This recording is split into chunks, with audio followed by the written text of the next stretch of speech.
may isang tanong dito mula sa mga material na ibinahagi mo na sa unang tingin parang simpleng technical question lang, no? Ano yon? Yung tanong, paano ba talaga nilikha ang mga nilalang dito sa mundo? O sa Hades, gaya ng tawag sa source? Okay. Kung Diyos ba mismo o may tagapamagitan? Oo. Diyos ba ang gumawa sa lahat o posible kayang inutusan niya ang mga anghel para gawin yung trabaho? Simple pakinggan, di ba? Oo, pero hindi siya simple. Pero habang binabasa ko, doon ko na-realize, teka, hindi pala to simpleng tanong. Hindi talaga. Dahil ang sagot dyan, ayon sa mga source, ay direktang konektado sa isa sa pinakamabigat na konsepto sa teolohiya. Ang malayang kalooban? Eksakto. At hindi lang basta malayang kalooban, kundi yung kay Adan mismo. Diyan daw nakasalay ang larat. Yon. Kaya ang plano natin ngayon ay hindi lang pahasagutin kung sinong humulma sa alabok. Ang gagawin natin ay parang susuriin ang mga pahiwatig. Para tayong mga detective? Oo, para tayo mga detektive na bubuin ng isang puzzle. At ang unang clue natin ay itong 3 posibleng senaryo na nilatag. Tama. Unang teorya. Simple lang. Ang Diyos mismo ang direktang lumikha ng lahat, walang tagapamamagitan. Case closed, kumbaga. Oo. Pangalawa, isang hybrid na ideya. Posible raw na ang Diyos ang gumawa sa pinaka-espesyal na bahagi. Yung kaluluwa ni Adan? Yun nga, ang kaluluwa ni Adan. Pero ipinaubaya na niya sa mga anghel ang paglikha ng iba pa, tulad ng mga hayop. Okay, at yung pangatlo, yan yata yung pinaka-interesante para sa akin. Oo. Ipinag-utos daw ng Diyos sa mga anghel na likhain ang lahat ng bagay dito. Lahat. Pero batay sa isang detalyadong disenyo o blueprint na galing mismo sa kanya. Okay, sige, himayin natin to. Sa 3 yan, yung pangalawa at pangatlo, dyan pumapasok yung ideya na may kakayahan ang anghel na lumikha. Tama.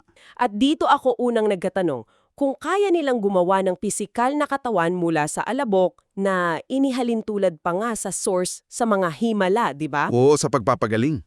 So, kaya rin ba nilang lumikha ng isang bagay na mas malalim, isang kaluluwa na may sariling isip, may kakayahang pumili? Dito na nga nagiging crucial ang mga detalye.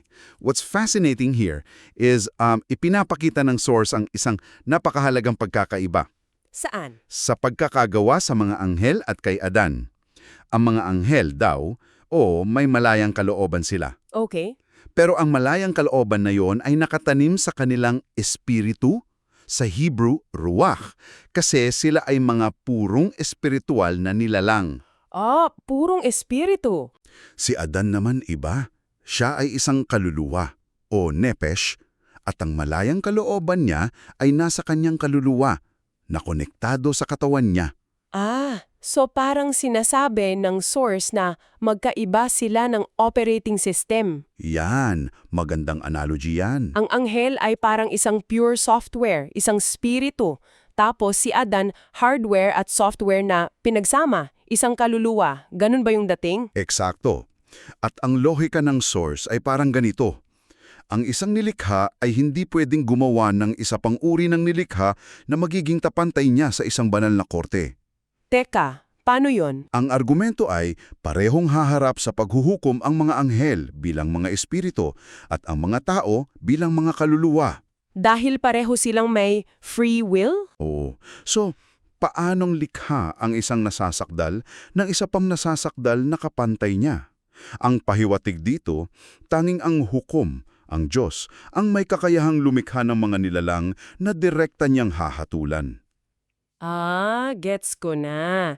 So yung teoryang yan kumakiling sa ideya na malamang Diyos mismo ang gumawa sa kaluluwa ni Adan? Mukhang ganon. Okay, akala ko malinaw na. Parang case closed na sana. Pero dito naglagay ng isang twist ang source mo. May isang clue na galing naman sa mga hayop. Ito yung nagbubukas ulit ng buong diskusyon. Na parang kumokontra sa ideyang yan, no? Oo.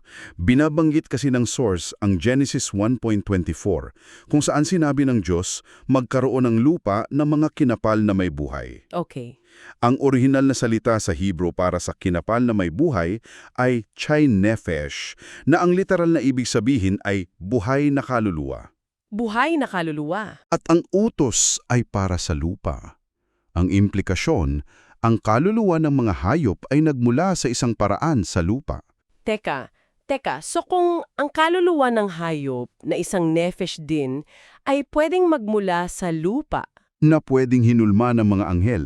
oo, bakit hindi rin pwedeng ganon ang kaluluwa ni Adan? Pareho naman silang nephesh.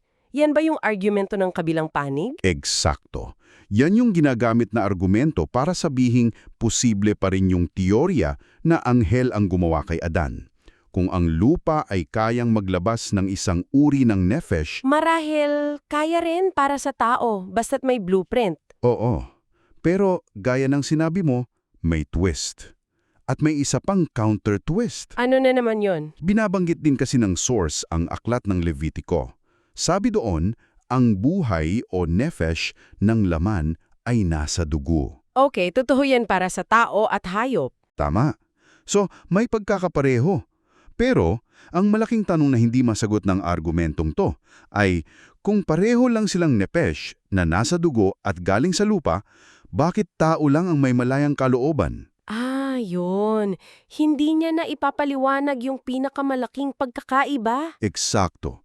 Bumabalik tayo sa misteryo. Okay, so nag-uusap tayo tungkol sa Diyos Ama at sa mga anghel. Pero parang may kulang sa kwento, no? Meron. May isang napakalaking figura sa teolohiya na hindi pa natin nababanggit na sinasabi mismo sa source mo sa Juan 1 at Colossus 1 na lahat ng bagay ay nilikha sa pamamagitan niya. Ang anak. Saan siya pumapasok sa usapang ito? Ito ang nagiging pundasyon ng lahat. Siya yung nag-uugnay sa lahat ng teorya. Paano? Kasi ayon sa source, kahit pa sabihin dating mga anghelang gumawa ng pisikal na paglikha, sila ay kumikilos lang sa ilalim ng kapangyarihan na nagmumula sa anak. Ah, okay. Ang anak ang tinutukoy na karunungan sa Kawikaan 8, nakasama na ng ama bago pa man likhain ang anumang bagay. Kumbaga, siya ang arkitekto, siyang may hawak ng blueprint. So, direkta man ang paglikha ng Ama o sa pamamagitan ng mga anghel, lahat yan dumadaloy pa rin sa anak? Hindi yan nakakabawas sa papel niya, bagos ito pa ang nagpapatibay. Okay, gets ko. So, ang anak ang pinangmulan ng disenyo. Pero balik tayo sa tanong kanina. Kung pareho lang palang siya'y nephesh o buhay na kaluluwa, si Adan at ang mga hayop. Ano yung pinakaiba? Oo, ano yung X-factor? Ano yung magic ingredient na wala sa hayop pero na kay Adan? At dyan na tayo papasok sa pinakahiwaga ng lahat. Tinuturo ng source ang isang napakahalagang detalye sa Genesis. Ano yon? Matapos hubugin si Adan mula sa alabok, hiningahan siya ng Diyos sa ilong ng hininga ng buhay. Hininga ng buhay. Yung pariralang yan sa Hebrew ay Hay Neshama. Hindi ito basta hangin. Ito ay isang bagay na direktang nanggaling sa Diyos. Ito yung susi. Hay na Shama. So, ano raw ba talaga ito? Kasi parang napaka-poetic ng dating. Pero sa usapan natin, kailangan nating malaman yung technical na ibig sabihin yan. This raises an important question. At yan mismo ang tinanong ng source. At hindi ito nagbigay ng isang tiyak na sagot. Ah, hindi. Pero naglatag ito ng 4 na malalim na posibilidad. Una, posible raw na itong neshama na ito ay ang mismong malayang kalooban ni Adan. Isang regalong hininga mula sa Diyos. Okay. Pangalawa, posible raw na ito ang espiritu ni Adan, ang ruwak niya, ang koneksyon niya sa Diyos. Pangatlo, ito raw ang kanyang konsensya. Ang kakayahang malaman ang tama at mali. Makes sense. At yung pang-apat. Ang pang-apat, ang marahil pinakamabigat sa lahat. Ano yun? Posible raw na ang Hay Neshama ay ang espiritu mismo ng Diyos na nanahan sa kanya noong una. Wow!